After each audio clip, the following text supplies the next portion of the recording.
So good afternoon for our speaker, Professor David, our participants, and everyone who's watching us, whatever you are, welcome.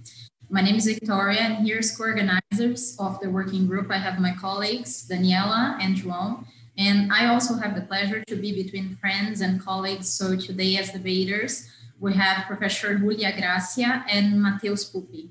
So Professor David, it's a great pleasure to have you here and learn with you today on the issue of legitimacy of compliance programs and its impact on unethical behavior. We will certainly have a very interesting debate about the importance of the employee perception of organizational culture around the compliance program and how does it affect the legitimacy at all. This topic comes from a very relevant article by Professor David called Chipping Away at Compliance, How Compliance Programs Lose Legitimacy and its Impact on Unethical Behavior.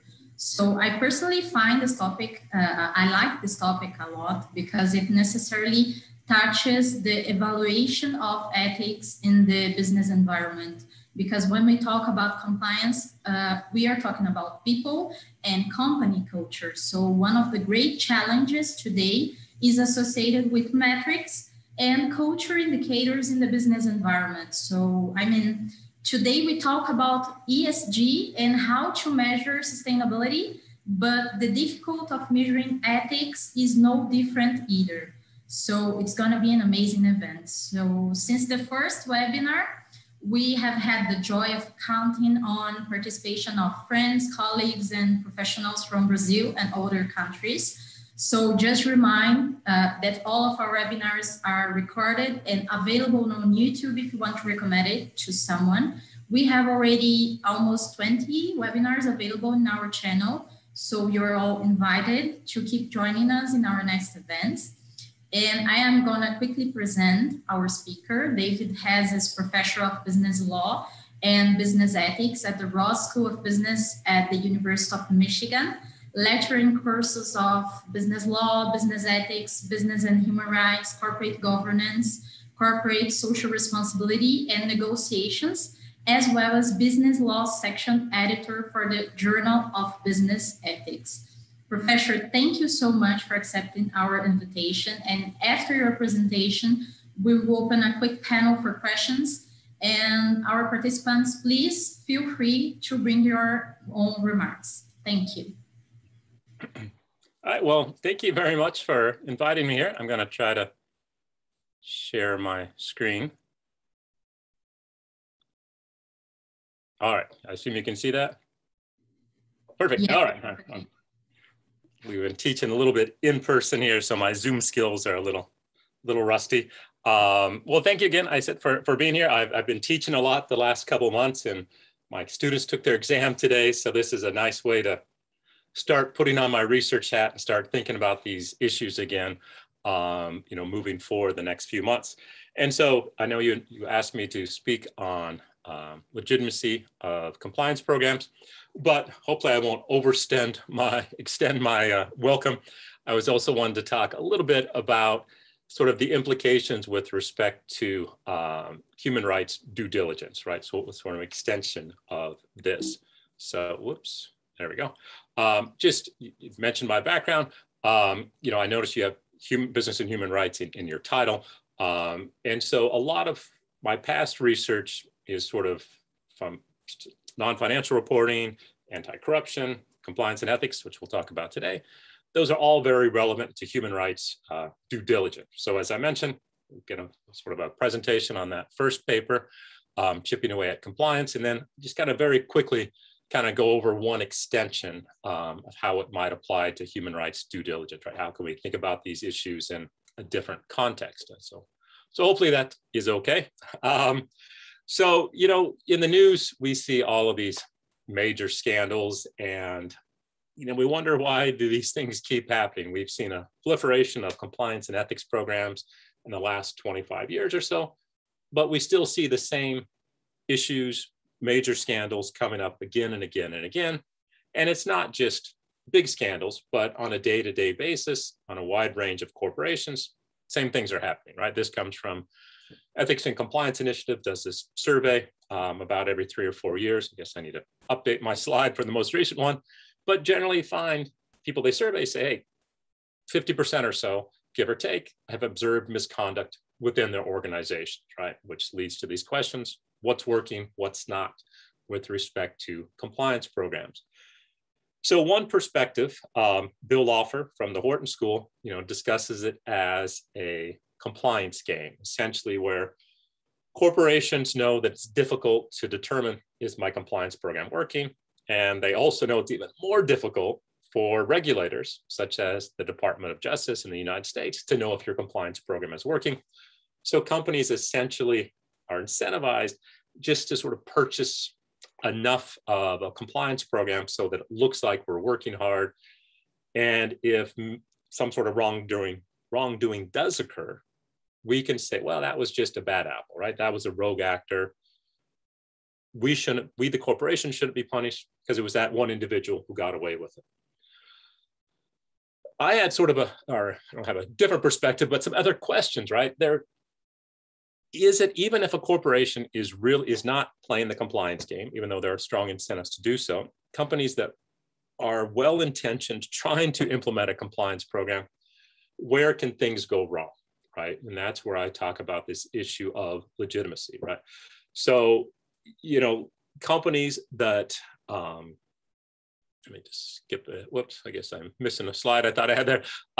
So the general idea, right, is that companies that are even trying to implement the compliance program in good faith, what are the mistakes that they might make that sort of slowly chips away at the compliance program, makes it less effective, and in some situations can actually lead to more wrongdoing? That's the general approach.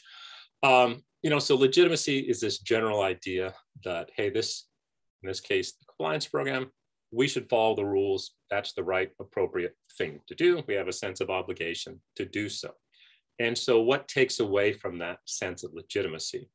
And in this paper, I looked at 2 factors. This isn't sort of a complete academic model by any stretch of the imagination. This was an essay I was asked to write, and sort of also focuses on sort of the practical implications. And so the 2 things that I focused on were, one, the resistance to the chief ethics and compliance officer. What makes it harder for them to do their job, and takes away the legitimacy of that role, which will then impact the compliance program. And then manager rationalizations, which we hear about moral disengagement, rationalizations all the time. But how can that damage the compliance program? So the resistance to the chief ethics and compliance officer, Linda Trevino, and colleagues interviewed a wide range of compliance and ethics officers, and they found the way that a lot of people say, well, do I really need you, compliance officer, to tell me what's right and wrong? I don't need help with figuring out ethics. I'm a good person.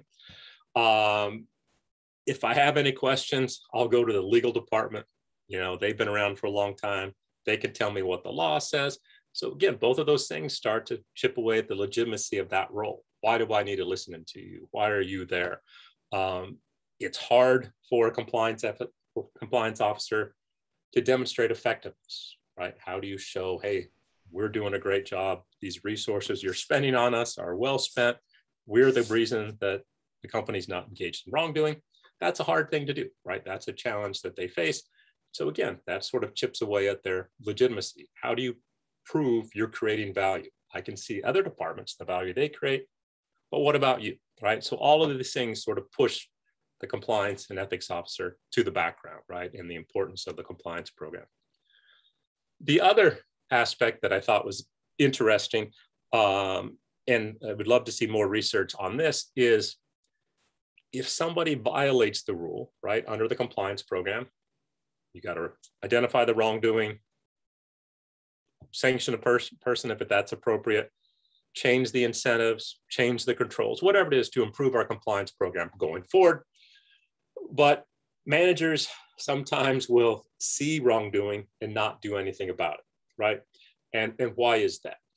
And this one study looked at this rationalization aspect, which was, hey, if I observe something going wrong in my department, I know I should report it, try to correct it, but That's going to take a lot of time, effort. That's going to take away from my business goals I have to achieve. So I'm just going to kind of let this slide. Or, hey, if I report wrongdoing within my department, that's going to make me look bad, right? I don't want that. So I want to sweep this under the rug and not let anybody see about it. But again, right, if this keeps happening and happening, the employee's perception is, hey, the company just doesn't care about ethics. They see wrongdoing happening. They don't do anything about it. And again, it chips away at the legitimacy of this compliance program. And all of that is bad enough, but things get worse, right? So you might be familiar, or you're probably familiar with this broken windows theory, which is, hey, if you see broken windows disorder going on, other people are more likely to say, well, I can do that too, right? And this one series of studies said, well, what if this wrongdoing, this disorder occurs in the face of a clear rule that says, don't do this, right? So don't break the window, and people see broken windows, these obvious rules violation. They found that that made sort of non-compliance with the rules even more salient, and that increased even more wrongdoing, more disorder, right? So in the organizational context, right, if you think about it from the employee's perspective, if they observe or at least have the perception that, hey, there's rules that say X, Y, and Z, people are breaking those rules, I can see it, managers aren't doing anything about it, and then on top of that, you know, the chief ethics and compliance officer who's trying to do something about it, their role is getting downplayed, their legitimacy is getting lost, right? You can see how this would just sort of spiral out of control, right? Not because it's the compliance game, using Bill Loeffler's terms, that a company is just sort of trying to have some symbolic compliance, cosmetic compliance, paper program, any one of those terms. But hey, we were trying to do the right thing, but we've ended up going down this path, and you know, there's wrongdoing is going unchecked. And the it gets worse part was the you know, not just that wrongdoing doesn't get stopped, is that that can lead to an increase in wrongdoing. One way to think about this idea, I'll explain more in a second, was way back when I was in law school, the dean's office told the professors, you know, professional responsibility is important for lawyers, right? So we have a class on professional responsibility, but each semester, I want you faculty to spend a day talking about professional responsibility, talking about ethics. So let's say I walk into my corporate law class, for example, and the professor says, all right, dean's office said today, we got to talk about ethics. All right, so we're going to talk about ethics for a little bit, then we'll get back to, you know, your reading. So here's the problem. What do you guys think? All right, anybody else questions? All right, let's move on, right?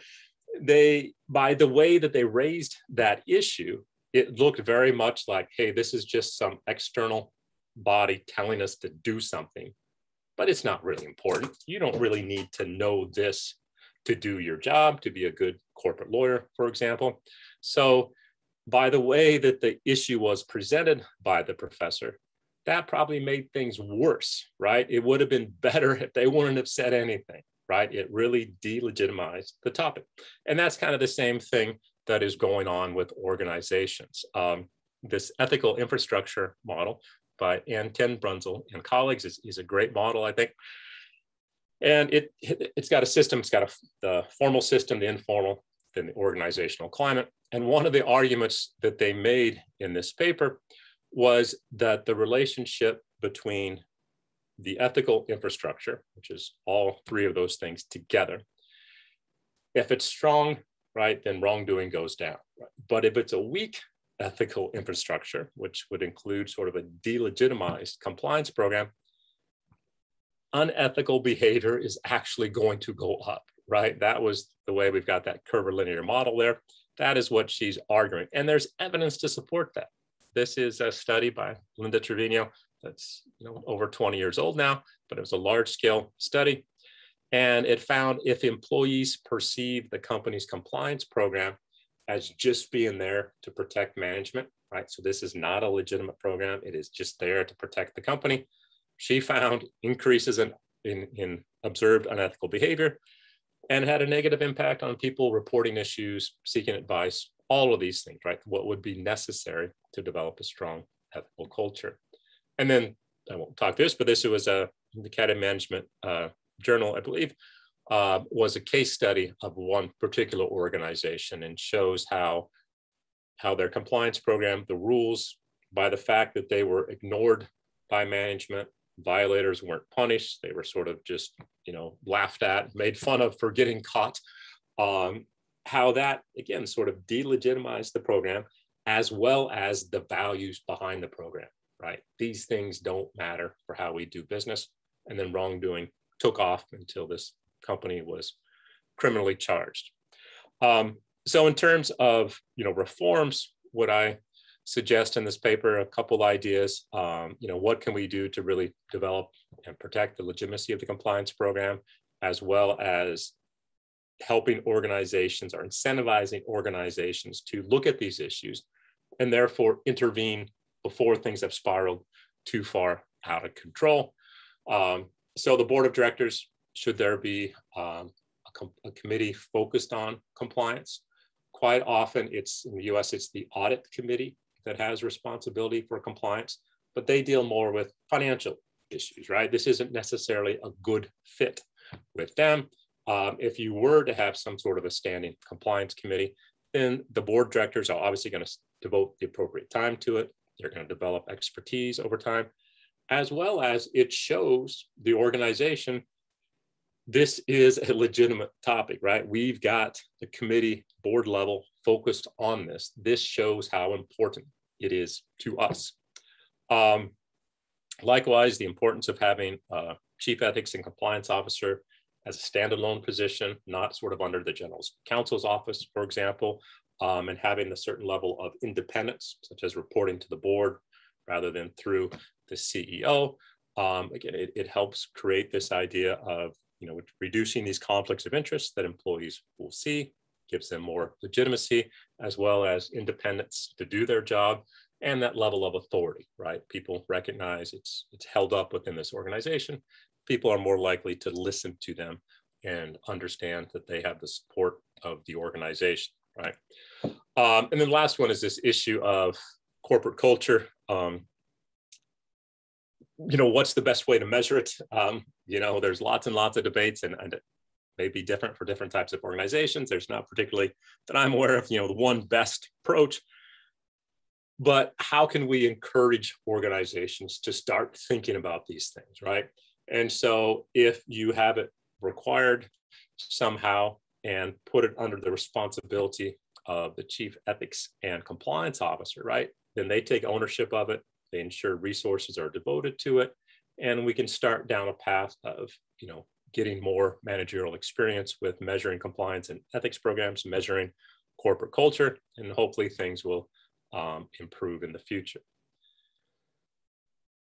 So just quickly, again, I don't want to overextend my welcome, but another paper kind of took some of these ideas and is starting to think about how might they apply to human rights due diligence. Again, I don't have the answers, but I think there's a lot of good research questions, a lot of things to look at and consider as we try to develop human rights due diligence. As I'm sure you're all aware, it's becoming, there's a push to making human rights due diligence mandatory in a wide variety of countries, and there's different ways to do it, right? And a lot of the talk and focus is on, how far down the supply chain should you have potential legal liability? Should it, how should we structure? Should it be sort of a duty of care approach? Should it be used sort of as a defense, affirmative defense? A lot of these types of questions. But what I'm more interested in, based on that prior paper, is how is it managed within the organization, right? So this is one example of what human rights due diligence should look like, the 6 different steps from the OECD. That first one, right? How do you embed responsible business conduct into the organization? And I think there's room, potential to take the lessons from compliance and ethics and see how they apply in this domain, right? So just kind of very quickly, that is what I was thinking about in this particular paper. So, we've already talked about compliance and ethics programs, and in as I mentioned, right, the general perception from some people is that companies are just intentionally doing this symbolically. But I would argue, this can happen unintentionally as well, right? Just as for the reasons we just discussed, and I'm sure there's many other reasons as well. And again, the it gets worse problem, right? Why is it bad? And why is it not just, well, there's a lot of money wasted, a lot of resources wasted on a program that's ineffective? It's, well, if you don't do it well, does that create the opportunity to make things worse, right?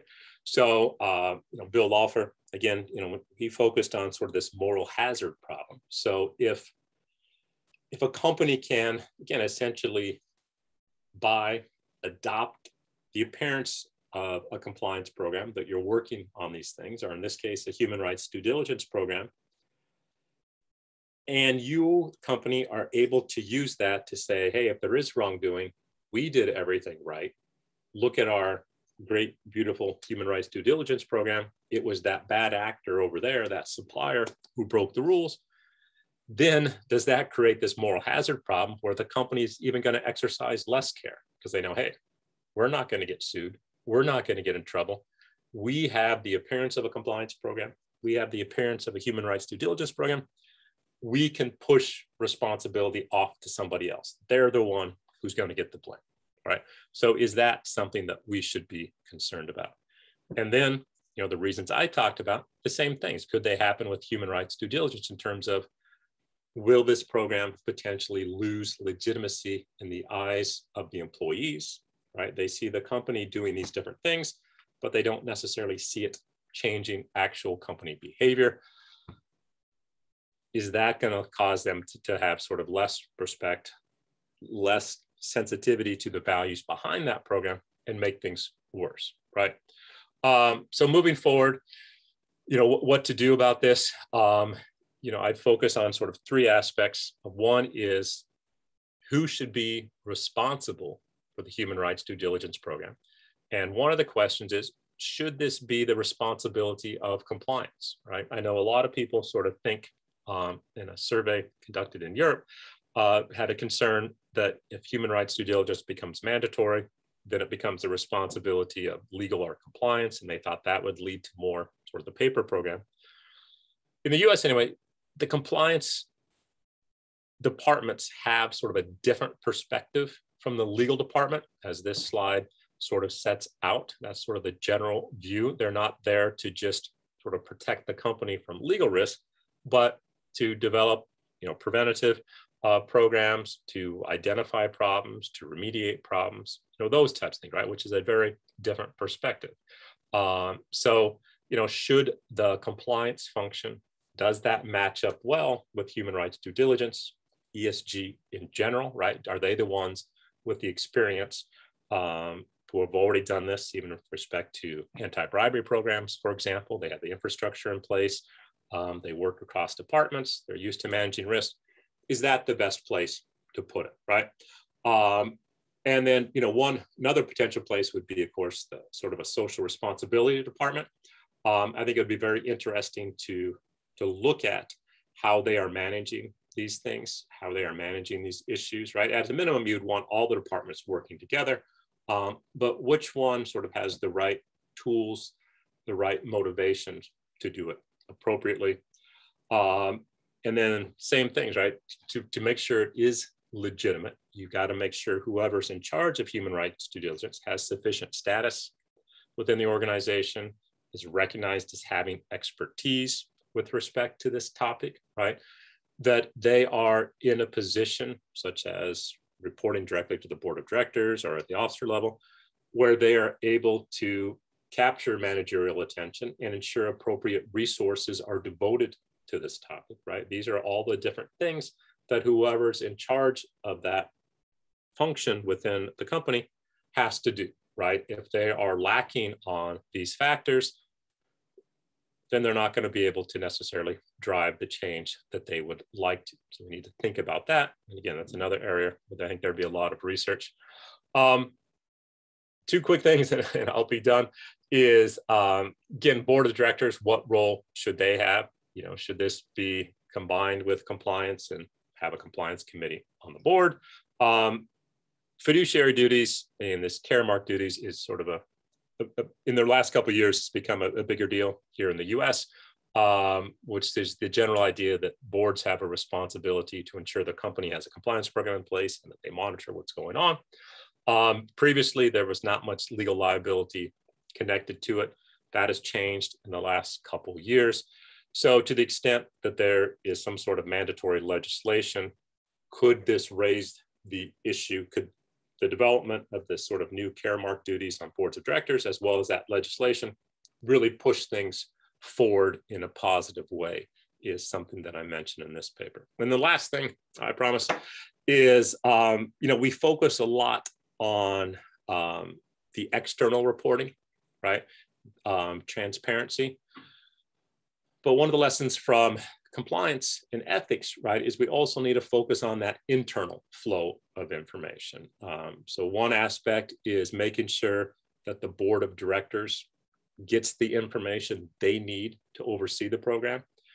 In some ways, from their legal duties, they have an incentive to not want to hear bad news, right? Hey, if I didn't know about it, I can't get in trouble for not fixing it. And so can whoever's in charge of compliance or in charge of human rights due diligence, do they have certain power to bring information to the board and essentially force the board to act? And then the last one is this idea of internal metrics. In compliance and ethics, we try to figure out, how do we know a compliance program is working, right? You can't just look at the number of violations, right? That's not telling us a whole lot.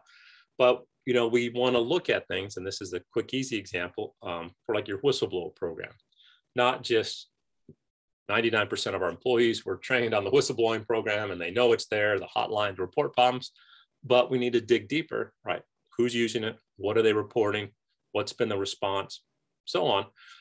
The same thing with human rights due diligence, right? What exactly are the goals and objectives of the different mechanisms we put in place? And then what are better metrics we can use to make sure that these things are working, right? It can't just be the percentage of suppliers screened or the percentage of employees trained on these particular issues, but how can we dig a little deeper and get into some of these metrics? So hopefully I wasn't talking too fast for you. So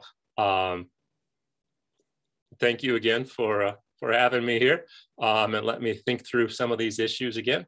And I think there is a lot of potential research topics here going forward. So thank you so much, Professor David, for the enlightening presentation. I have some concerns regarding compliance programs in big supply chains, but before I present my own question, I see here that we have a great audience. Not also from Brazil, but also our colleagues Laurindo and Garrido from Angola, and also colleagues from the working group, Judge Ricardo Piovesan. Great pleasure to have all of you here today, and your participation makes all the difference to our initiative, so thank you. To start our reflections, I would like to invite Professor Julia to present her remarks, followed by Mateus and by all of our participants that would like to present their own questions directly to Professor David. Thank you very much, Victoria. Professor, thank you very much for your presentation. It is always a good experience to see a scholar who can summarize, mastering the skill of summarizing a complex and rich research as is yours in the presentation.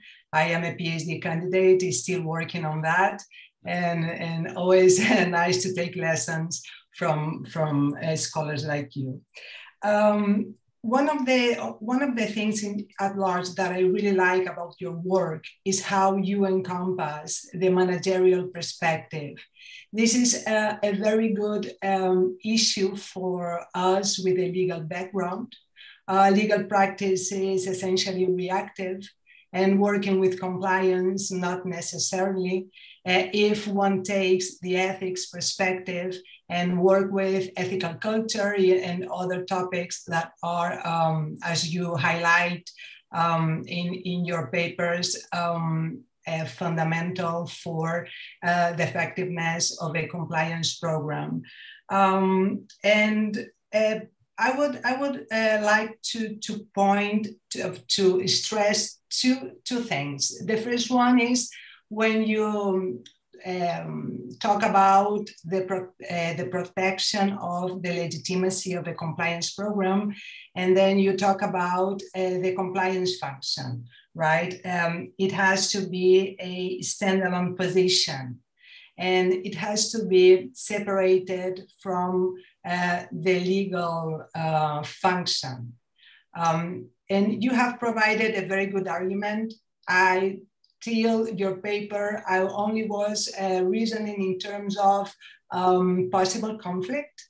Of course, the legal function is reactive, wants to foresee problems, wants to protect the organization, whereas the compliance function has a different scope. But the question that I put is, have you thought about how this could be done in SMEs, for instance, or smaller organizations perhaps don't have the budget, or perhaps don't need to, or don't see the need of having this split position, or even when you externalize a compliance function. And if we are talking about due diligence in supply chains, we are thinking about a big organization and the chain of providers, and usually those are smaller companies. And how could we look at this particular aspect of protecting the compliance function? And the other one is very interesting for me because, of course, my experience is more linked to smaller organizations and not of huge ones. And when you talk about the Standing Compliance Committee, it is very interesting because my question would be, what is tone at the top for you? Because usually we study tone at the top as the message and the commitment of the top level. And with this, perhaps the compliance function should be represented at the top, since it must be part, as you propose, must be part of the board in the way of a committee, standing committee.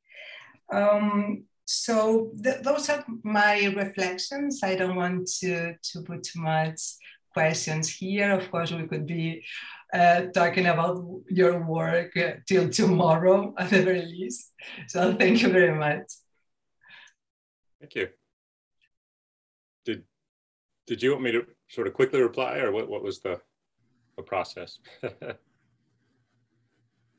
What do you prefer, Professor? We can make it like one by one, or even a quick panel for questions. Well, just a couple quick, yeah, excellent points. You know, I do have to admit, and sometimes I often forget, that my bias is towards the larger companies, right? That's what we see on the news all the time. But considering how these issues play out in SMEs, you know, is definitely very important. And at what point do you reach where you need to, right? If you're a small company growing, at some point you recognize, oh, I need to have an HR department and a legal department. And then as you get bigger, when do pieces of each of those, HR and legal, need to then go separately to compliance? And obviously that can depend on what industry you're in, what risk you face, and things like that. So that's an excellent question, and definitely an area ripe for research. Again, like I said, I think my bias is definitely towards the larger companies. The tone at the top is, you know, something that obviously we hear all the time. And you know, there's mood in the middle. I mean, there's a lot of these things that all have to work together.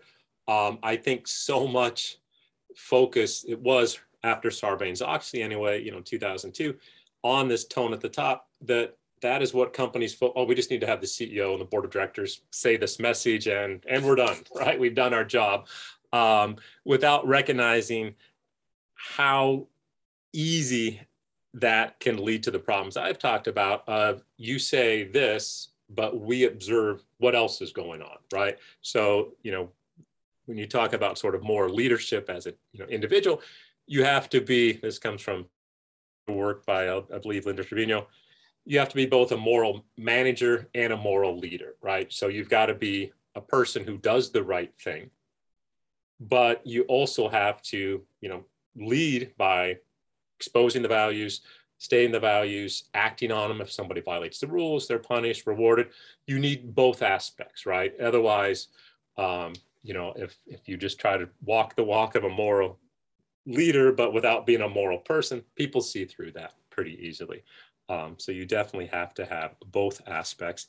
And then to the extent that the chief ethics and compliance officer has independence, that's going to send a message, right? This person is free to do their job the way they're supposed to. They're more likely to follow through with what they say.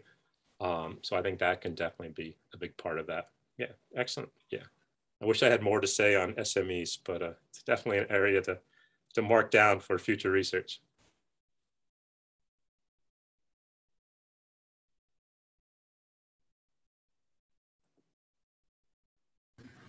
Please, Mateus, feel free to present your question too. So first of all, I would like to thank you very much for this brilliant presentation. Surely this comparison really popped up for me between compliance and legal, and how this compliance falls into a bit of a managerial perspective as well, not only legal as a preventive and not only reactive as the legal normally is. So that's indeed very, very interesting for me. So there is a point that we need to stress within the compliance purpose, so to say, is that the optics of compliance. So big companies, they do not have to be compliant and to have a proper compliance in place, but they also need to disclose this properly and use this as a marketing strategy, also in direction towards these generating some value of the compliance. Of course, there is a lot of very intrinsic value of it, but something that it can be quantifiable. So based on this point, I would say that we are experiencing, on my perspective, a generation transition, and these reputations become even more important than they were before. In a society where there are so many interconnections and we are globally connected towards each other, and we do see an emergence of, so to say, a new global rule of law where the compliance has a very important role on this process, in order to incorporate those social anxieties, those new requests and those new laws and those new situations that are bringing to companies by the new technologies, and create as if an autopoietic process of corporate law creation, so to say, in a lex mercatoria way, I would say, in order to not please, but to attend those expectations of this new society. And we do see this, especially towards this path on ESG as well, where the new generation do demand companies that are more environmental friendly, more social friendly, or so to say, and they do have a very strong role on social accountability on those new vision, so to say. And I just would like to hear about you a bit more on your position about those how these interconnections, of course, led by social media and these new generations that are self-assessing the global companies, even big ones, there is such a thing as too big to fail, but it's becoming more difficult as we have many smaller customers and players playing a really important role with the reputational perspective and impacting this. This is vastly diffused by social media, and that's indeed a big concern that compliance department do need to incorporate to themselves and to address in order to maintain the corporation integrity, especially when we are talking about human rights and new environmental rules, or so to say, in a global perspective. So just would like to hear about this position in a bit more, if you do agree with this new situation, especially when we are transitioning to a Z generation, that it's even more concerned about those points and those perspectives. Yeah, I mean, it's, as you all are probably well aware, right, this term ESG within the last, it seems, just even 12 months is just everywhere, right? And, you know, it obviously raises some concerns, is that people are interested in this and they want information on a company's performance to be able to act on it. But, you know, the question, what is the quality of information that's being provided to these people in the marketplace?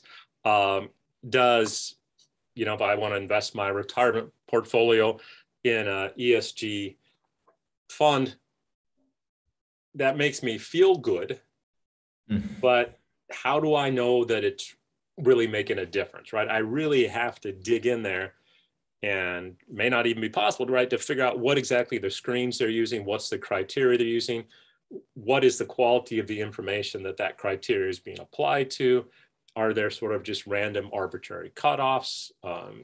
Is this a company who is actually pressuring change with their proxy votes, or, you know, meetings with managers?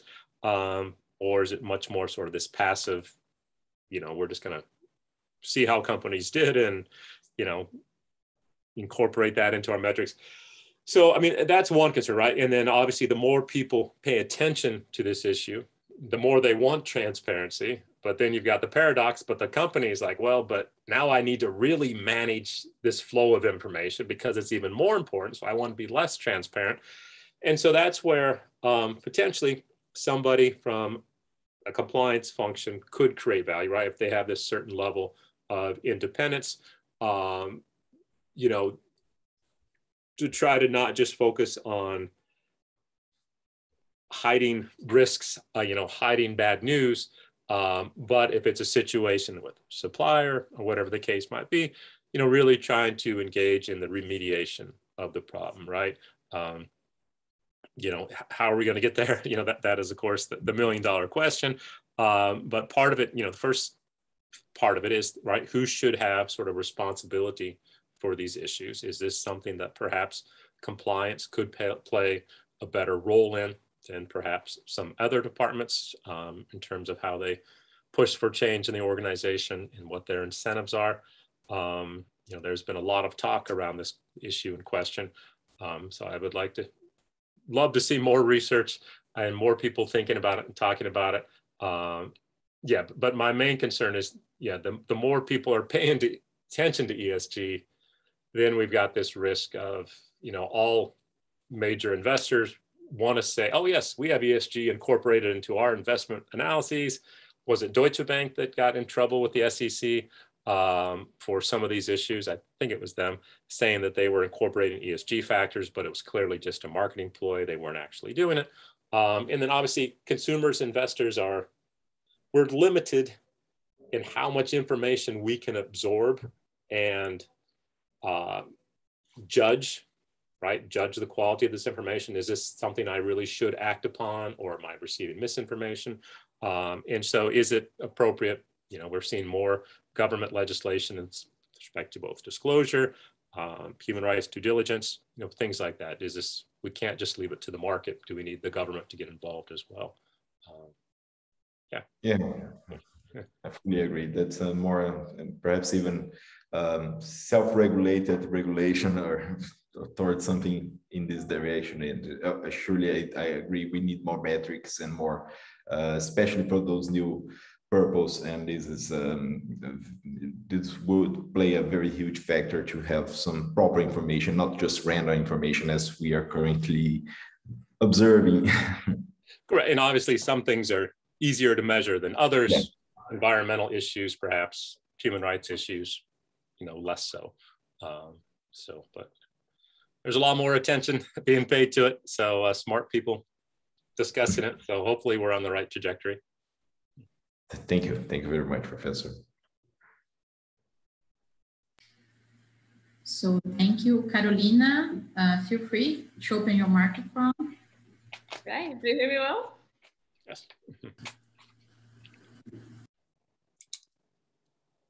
Okay, perfect. No, I'm super delighted by this presentation because one critique that I see, so for myself, from the compliance perspective, is that maybe it would be already time for put these compliance policies and everything inside the trust and safety helm of companies, especially big techs and the like. And I think it's super important, this discussion that we are doing about transparency and everything, because I think very personally that it creates a second problem, because when we start talking about transparency and compliance issues, we are talking about data that is very sensitive. So for example, in Facebook case now with the whistleblower, they're talking about so harmful content that we want there, so someone to analyze it and for free. So sometimes I see, so I was just analyzing Pornhub's compliance policies today, and I see a very huge ethical problem in this delegation. We are going to make the organization more transparent to everyone so that we can have free researchers to go here and point where the problem is and where the solutions are, or NGOs that are going to come here and say, where's the child pornography here? So they created something that they call the Trust Flagger program, where what they are simply doing is saying, so come here, flag your material and don't bother me, and do that for free. So I think that is something that we might also start thinking about, because if we are making that more transparent and we are not considering that, it will not solve the problem without having someone to deeply think about it, because it's a problem of big data. We need to have someone there who is also understanding kind of what is happening there. So it doesn't help if we start compelling, so by laws and sanctions to make things more transparent, because we are simply delegating that to an unpaid researcher or NGO somewhere on the world that will have this responsibility to flag all the content, That's the problem also for, in my case, so child pornography hotlines, they have the duty of moderating for free the platforms all around the world that don't have compliance programs, So I would like to hear from you. So what do you think, does this transparency thing create a second ethical problem that we are delegating so that to universities or to people that are not directly paid, so by the companies to write their own compliance programs? Correct. So if I'm understanding question correctly, part of it is, we're being transparent, we're putting the information out there. Who is using the information?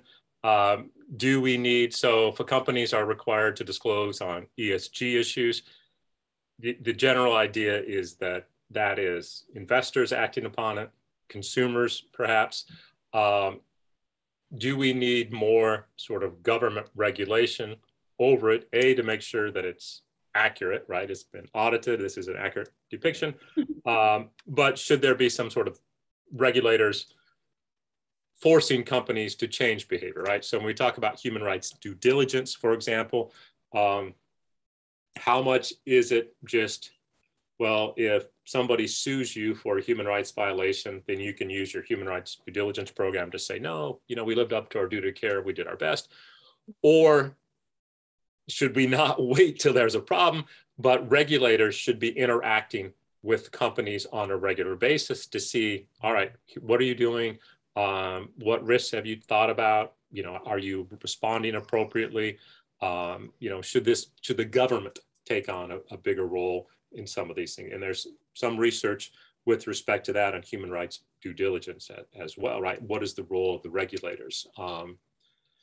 Bill Lawfer from Horton, who I mentioned a couple of times, has done a lot of research on compliance programs, and it's a similar thing. I mean, in other industries, you know, investor broker industries, I believe, it's not my area I know much about. Yeah, I believe there's a lot more of a conversation between companies' compliance programs and regulators. Do we need that in a lot of other areas as well, right? Should the government be taking on a more active role? Definitely.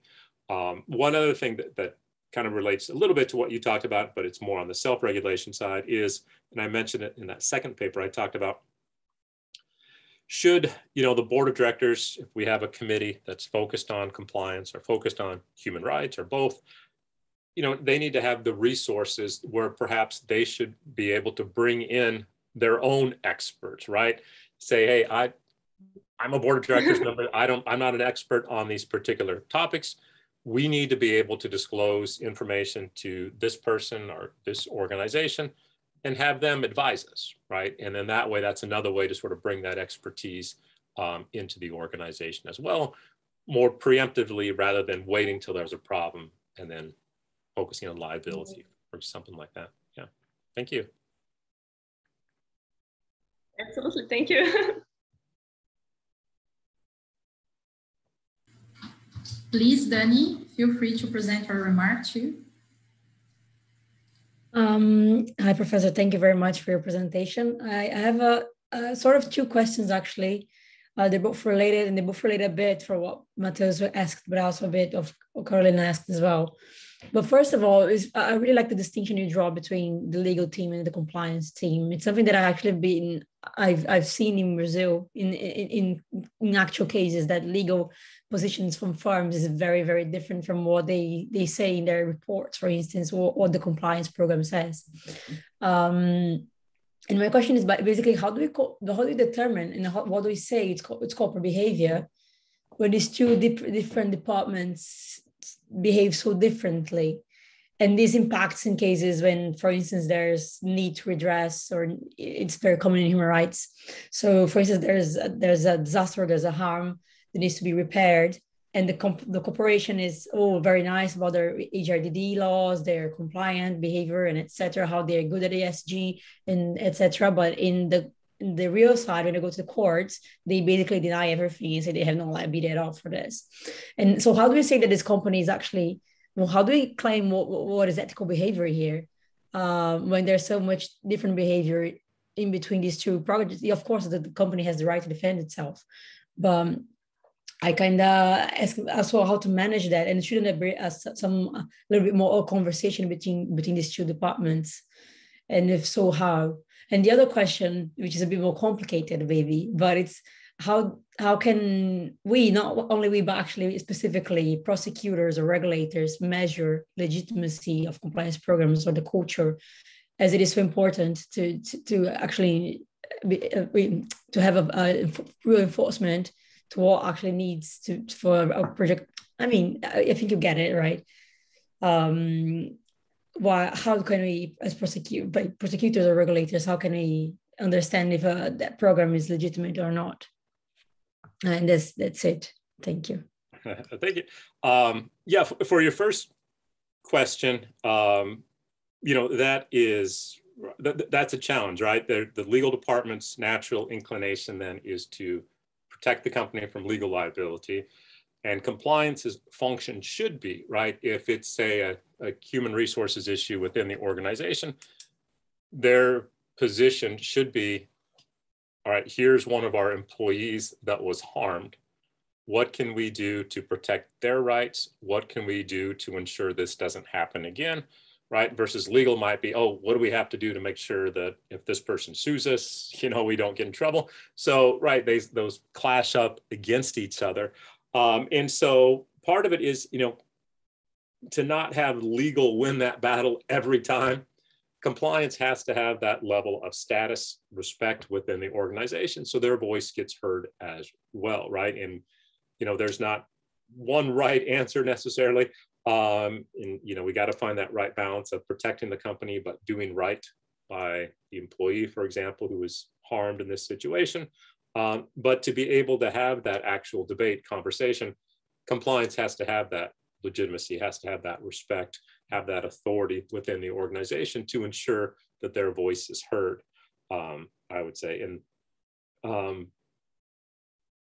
the second one, right, how do you measure that the company is in fact in good faith trying to implement a compliance program, is trying to manage their corporate culture consistent with the compliance program, is the challenge, right? And you know, we want to try to make progress towards that. And to the extent that we can encourage companies to experiment in this area, may help us get there. I've seen one proposal, I can't remember if I mentioned it in the first paper or not, where there was a suggestion that maybe there should, for different industries, right, you should have sort of a regulatory body that will, again, communicate with companies that, you know, you can talk to us about your problems, your risks, your issues you're facing without fear of that information being used against you, right? Where companies can come together with regulators and have a space where they can discuss, hey, here's what we're trying to measure on our corporate culture. Here's problems that we found, we're trying to fix it. You know, you have to have that trust ability to perhaps talk with regulators to try to move things forward versus, hey, I'm afraid to even say anything because they could use that against me, right? So that's one aspect of it. Getting companies to start the ball rolling, experimenting with how you measure culture, and perhaps having more open conversations with regulators. In the US, the Department of Justice has their guidelines on compliance programs. I forget the exact title of it. It was updated about a year ago. And that'll give you a sense of what prosecutors are supposed to try to look at. They're trying to look beyond just the formal aspects of the program, but how have you analyzed risks? You know, what are you doing to identify problems? How have you remediated problems? So it's got a list of these questions that prosecutors are supposed to be asking that will try to get at some of these issues as well. This idea of, has the company in good faith tried to implement their compliance program? So that's one example of what in the US, the Department of Justice is trying to do. But part of it is we've got to get companies to take this issue of measuring corporate culture more seriously. We gain more experience and try to move forward from there. Excuse me. Thank you very much. This is very, very good. Thank you. So, Professor, how much time do you still have for questions? I think that probably we would like to have another quick panel for maybe 4 or 5 questions. Is it okay? Oh, yes, yes, definitely. Oh, so thank you. I think we have here a question on the chat from Andre. He's asking, can we really address the issues outside an holistic approach, combining compliance with due diligence, but also and previously risk evaluation and management?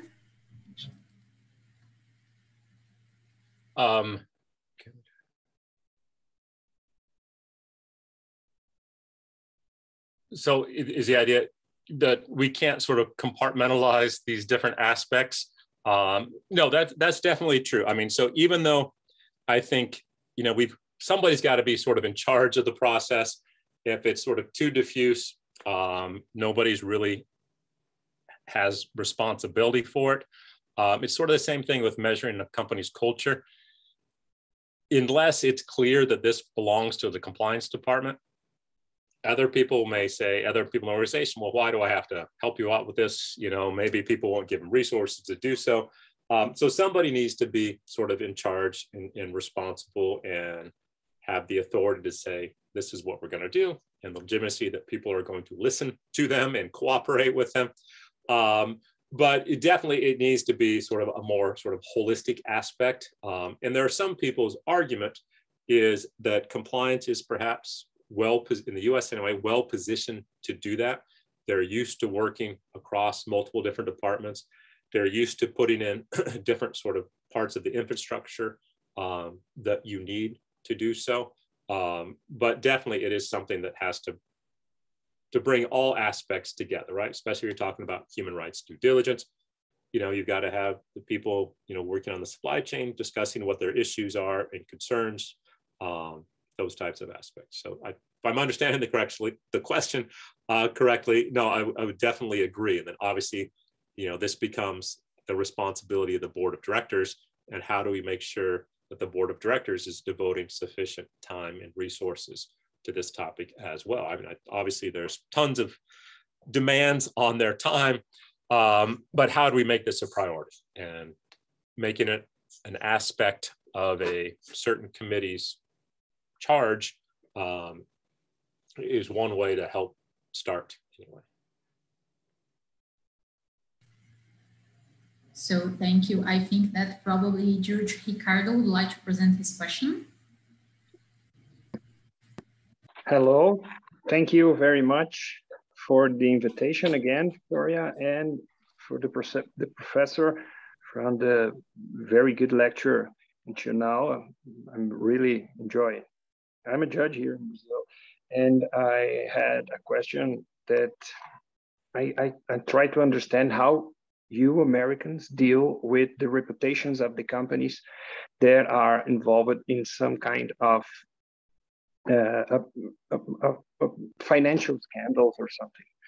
Here, and from the past years, a lot of scandals came to light, and the prosecutors sometimes made some abuses from the power that reflects directly in the company's name and the company's reputation. What I'm trying to ask you is how you deal with a financial scandal and committed by the board of directors, how you prosecute those mistakes and preserve the name of the company. Because here, like Petrobras, Odebrecht, and in your case, Emerald, all of those companies suffer a lot.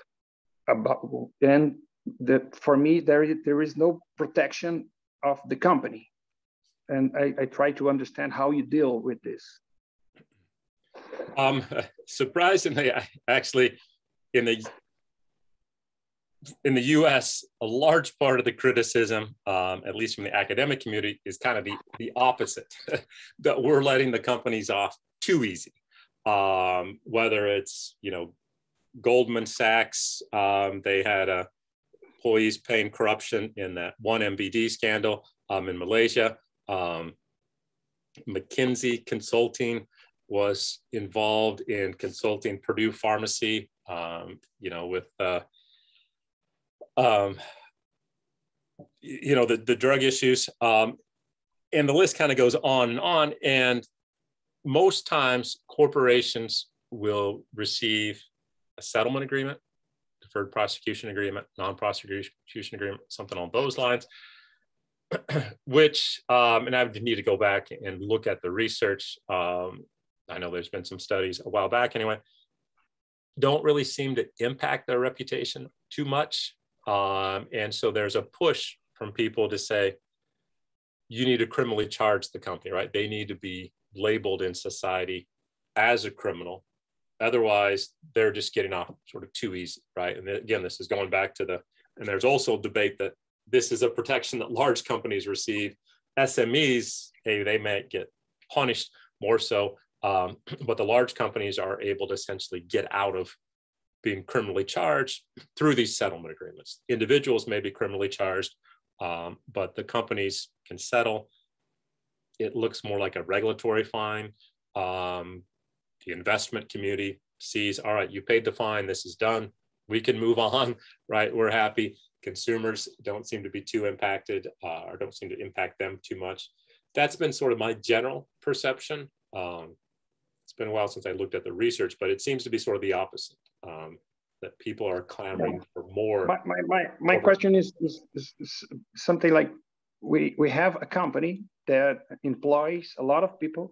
They maintain homes in whole of Brazil, and the mistakes that a board of direction do for corruption act or something like this, a financial scam, they go to the company, you know, the company per se, the company like the big institution that a lot of people rely on. So there is some study or something that tries to protect the company, because there are a lot of people interested in the continuing of the company, in not prosecute only the board of directors, because the acts, here we use a theory that is very hard for us in Brazil to make criminal charges on a company. There is some experience, but here we focus on the individual, the director that makes the decision. And I try to understand how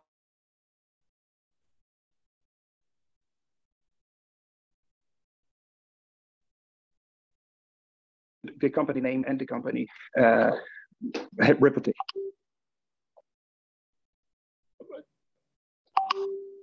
Okay, I think it might have cut out a little bit there. And so I guess related to that, you know, the Department of Justice, they've got this list of factors, used to be 9, now I believe it's 11, that they consider with respect to just going after the individual versus the company. And one of them is this idea of collateral damage. If we prosecute the company, what other harms might occur to employees, for example, and how do we take that into account, right? Should we be more lenient on the company if that's going to cause them to lose, say, a license to be able to conduct business in a certain way? And then that throws a lot of people out of work. The Department of Justice is supposed to be sensitive to that issue, you know, the collateral consequences of prosecution.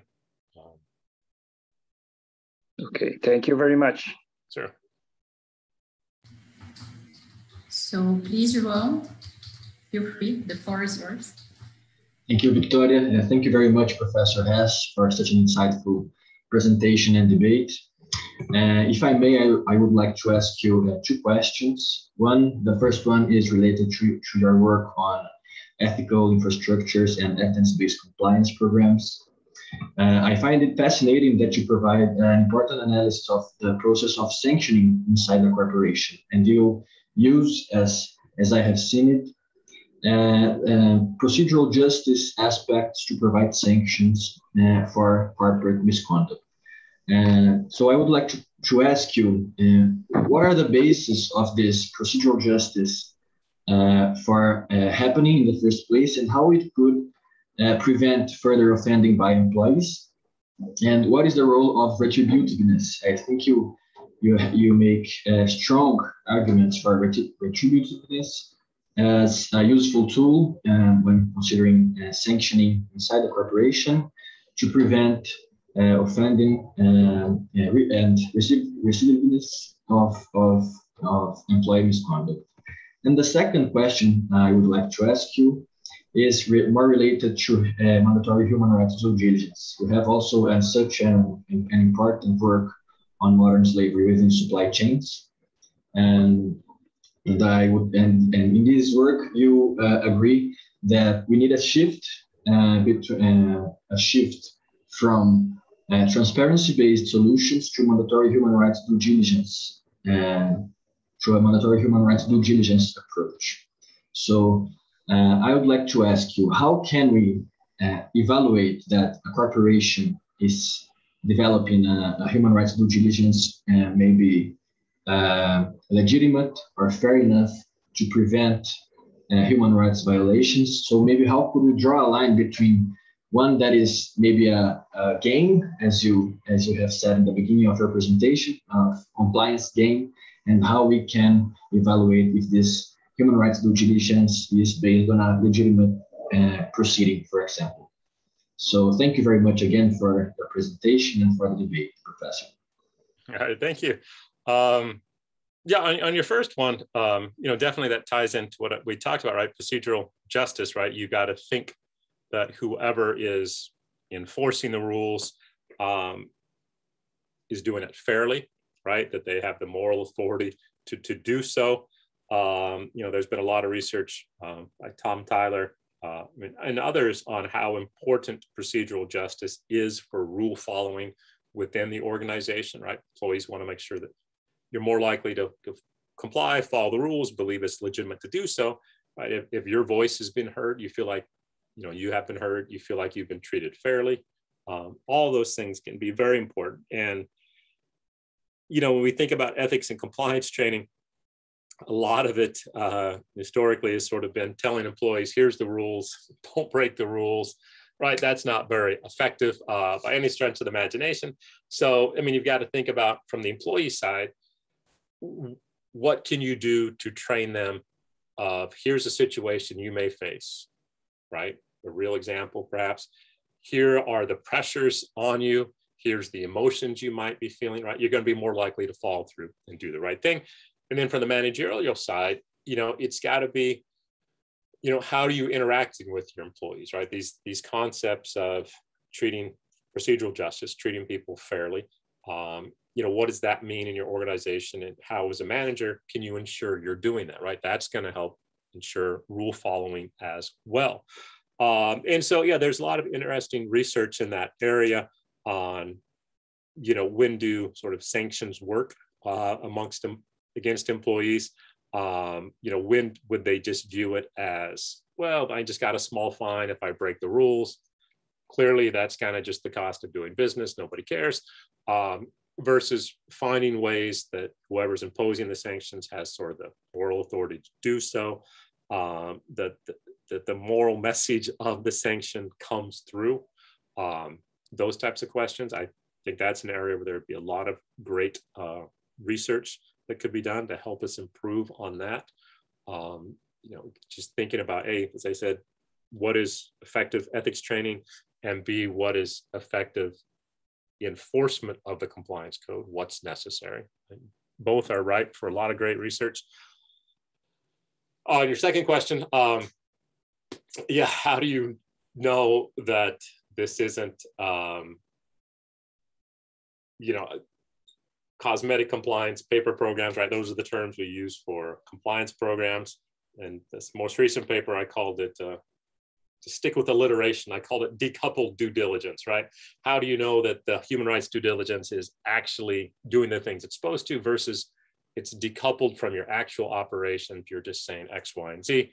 So that's obviously going to be a challenge. And it goes back to that prior question of, should we just wait until the company gets sued and then the company tries to prove, hey, look, here's all the stuff that we did our best, here's all the evidence of who we talked to and what systems we used? Or do we need sort of more active, regular involvement of a regulatory body, right? Which obviously is going to require more resources for the government. Governments like transparency programs because it puts all the costs on companies, right? That the companies have to pay for the disclosure. We don't have to do anything. So it's an easy law to pass. But what exactly should the role of regulators be in this area, right? Do we need them to be in there monitoring, developing trust with the company that, hey, we're here to help you improve. We're not going to just listen to what you say, then try to use that against you later. These important aspects, right? So human rights due diligence legislation is, as we know, relatively very new, starting to spread. And, these are all exactly the types of questions we need to start asking, not just assume, hey, here's one model that some company, that a country adopted, we're going to follow that. But we need to ask these hard questions.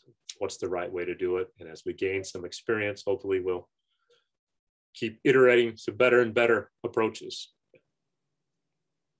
Thank you very much, Professor. So, Professor, if I may, I have one question too. And after that, I will present this one from Natalia on the chat. So my question is related to you mentioned the clear violation of the compliance program. I mean, how do you do this on a big supply chain? I mean, I'm thinking about specifically the big corporations, transnational corporations. How do you make clear the violation of the compliance program, but in a way that you are able to build capacity between the outsourcers, the subcontractors. If you're thinking about a very basic requirement that is communication, for instance, in the supply chain. I mean, English is a very common language, but which corporations provide at all a line of communication between the suppliers and the supply chain in their own mother language, for instance? Which corporations make sure that their supplier are also part of the training regarding ethical behavior, code of conducts, or even reporting channels? You mentioned the measurement of the efficiency of compliance programs through employees, but when we think about a big parent company, the big corporations, this shouldn't be measured actually by the stakeholders, especially those who are in some point of its own supply chain. And if possible, how do you see the selection of these stakeholders? So if I'm understanding the question correctly, you know, part of it is there's a risk, right, of sort of just pushing the responsibility down the supply chain. I think that's kind of related to what you're saying, right? The company is going to say, well, we put in our contract, you've got to do X, Y, and Z. So, you know, we've done our job. Now the responsibility is on you, supplier down the chain. If there's any problems, hey, look, we did everything we're supposed to. They're the ones who did it, right? So we've got to think about, right, what exactly is doable? Is this an area where we need more, you know, companies involved in multi-stakeholder initiatives so that there's multiple companies monitoring these various contractors further down the level, sharing resources, paying attention to issues that way? You know, thinking about what exactly is and should be a company's responsibility beyond just, you know, contractually saying you have to do A, B, and C. You know, I think that's going to be an important part with respect to this as well, because we don't want companies just to, again, say we did everything we did, push the responsibility off to somebody else, and then you've got this moral hazard problem where I've got less incentive to want to do more. So we've got to think about what does it mean for a company that has, you know, beyond tier one, the potential suppliers and subcontractors multiply dramatically. How do we monitor those, and what does responsibility look like from the company's perspective? All right. Definitely great questions, right? And same thing with transparency. Where is the boundaries of what you report on, right? Is it just my company? Is it just my first tier suppliers? You know, how far down do we go? And how do we ensure we get proper information on all of them?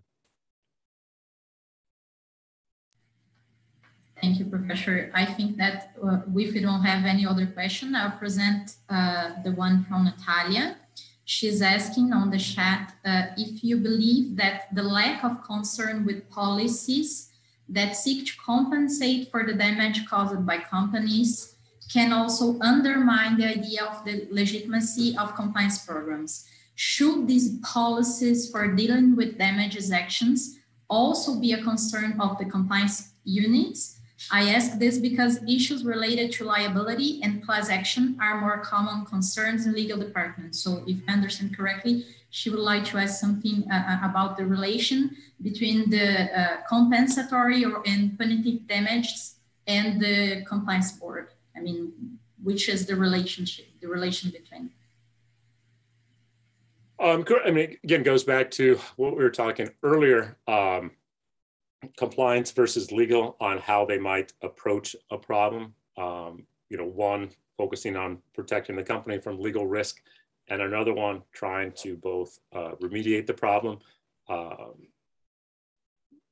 you know, ensuring that they have proper authority to do so, that their voice will get heard. You know, what should regulators do? How should that be taken into account? That if you have provided some sort of a remedy, that we will consider that hey, here's a company, excuse me, sorry, losing my voice. here's a company that is in good faith, trying to do the right thing, trying to identify problems, trying to fix problems they have identified. Should that give them more leniency, right? So that's be one way to try to incorporate some of these concerns.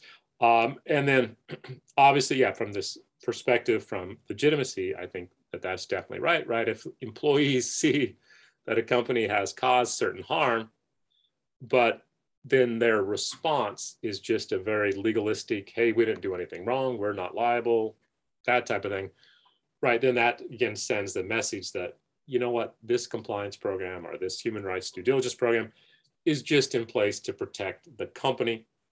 It's not to try to do the right thing. Employees see that, they get perceptions of that. And then that's just going to start this downward spiral again.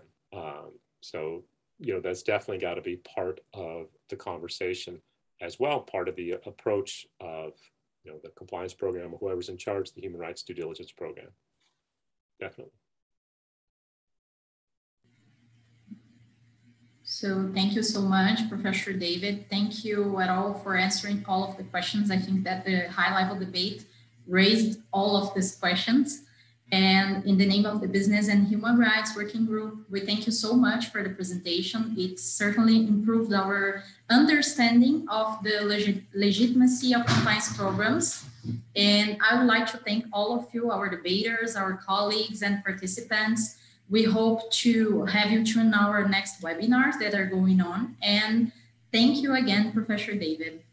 No, thank you for having me. And those are all excellent questions. And definitely, as I said, I'm coming out of teaching, going to research mode. So you've given me lots and lots of things to think about, most definitely. So thank you very much. I appreciate it. Thank you. Thank you so very much, Professor Hess.